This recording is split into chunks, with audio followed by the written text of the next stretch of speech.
Lawn में बैठकर मैंने मारिया को कहा, जाओ कुछ खाने को ले आओ।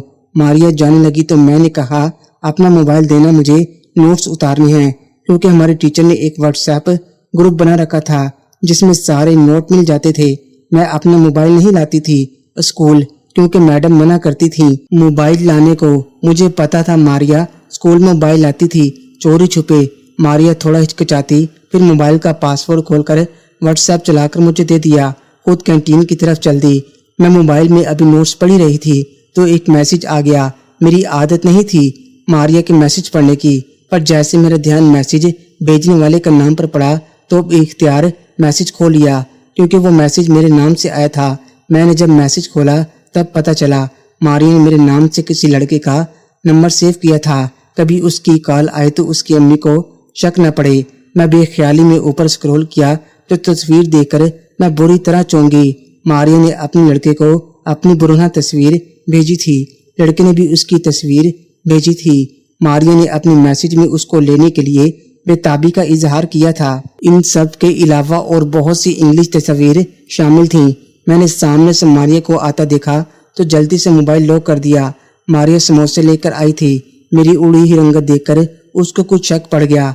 उसने जैसे ही मोबाइल को ओपन किया तो सामने वही मैसेजेस खुल गए, क्योंकि मैंने घबराहट में व्हाट्सएप को बंद करना भूल गई थी। मैं सर झुकाकर बैठी थी। हम दोनों के बीच कोई बात नहीं हुई काफी देर। आखिरकार मारिया ने खामोशी का पर्दा चाक किया। मारिया, तुमने मेरे मैसेजेस पढ़ लिए हैं, कोई बात नहीं, हम दोस्त हैं, हम दोनों के बीच कोई पर्दा नहीं होना चाहिए।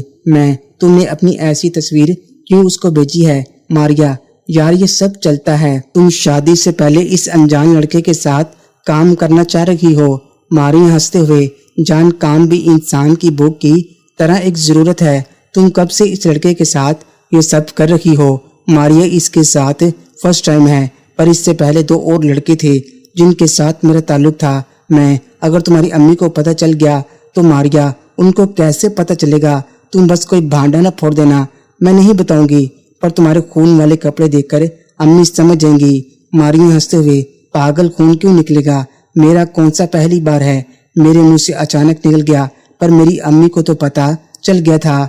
मारिया ने चौंकते हुए कहा, क्या मतलब? इसका मतलब तुमने भी किसी से किया है? मैंने दिल ही दिल में खुद को कोसते हुए कहा, चलो क्लास का टाइम हो गया है। वो मेरे पीछे पड़ गई। मैंने कहा, अच्छा कल बताऊंगी। मैंने दिल में सोचा कल तक इसके जहन से बात निकल जाएगी। हम क्लास में चले गए। छुट्टी के बाद मैं स्कूल से निकली तो मारिया मेरे पीछे चल पड़ी।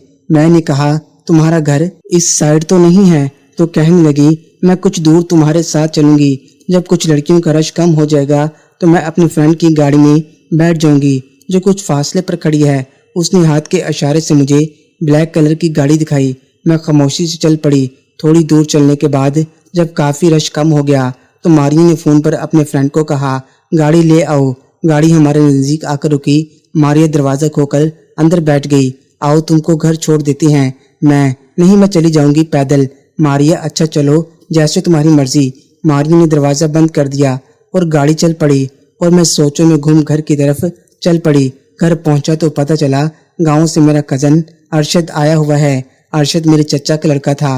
वो फर्स्ट ईयर में पढ़ता था। उसको देखकर मैं बहुत खुश हुई, क्योंकि मेरी उसके साथ बहुत जमती थी। मैंने उसको सलाम किया, अरशद, लगता है आजकल बहुत जोरों से पढ़ाई जा रही है। मैं बोली, जी अरशद भाई, पेपर्स जो सर पर आ गए हैं। अरशद बोला, अच्छा जी, इसका मतलब लूडो अब हम पेपर के बाद खेल सकेंगे। असल में हम दोनों की शर्तें लगा करती थी लूडो में। कई बार हम लड़ पड़ते थे।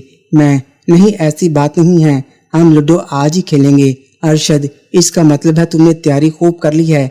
हम दोनों की नोकझोंक देखकर अम्मी हंस पड़ी। अम्मी ने कहा, अरशद बेटे को खाना तो खाने दो, हाल ना अहवाल। बस आते ही लूडो की पड़ गई। हम दोनों हंस पड़े।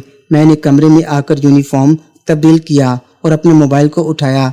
अभी मोबाइल में मैसेज पढ़ ही रही थी कि मारिया की अम्मी की कॉल आ गई। मैंने उनको झूठ बोल दिया कि मारिया मेरे साथ है, हम पेपर्स की तैयारी कर रहे हैं। जैसे ही उनका फोन बंद हुआ मैंने मारिया को मैसेज कर दिया कि तुम जितना जल्दी हो सके घर पहुंचो। मुझे परेशानी रही कि दोबारा मारिया की अम्मी का फोन न आ जाए, पर ऐसा कुछ नहीं हुआ। सुबह उठकर तैयार होकर स्कूल के लिए रवाना हो गई। स्कूल पहुंचकर मेरी नजरें मारिया को ढूंढ रही थीं। کلاس میں جیسے داخل ہوئی ماریا کو سامنے دیکھ کر سکون کا سانس لیا۔ آدھی چھٹی جیسے ہوئی ہم دونوں اپنی پسندیدہ جگہ کی طرف چل دیے۔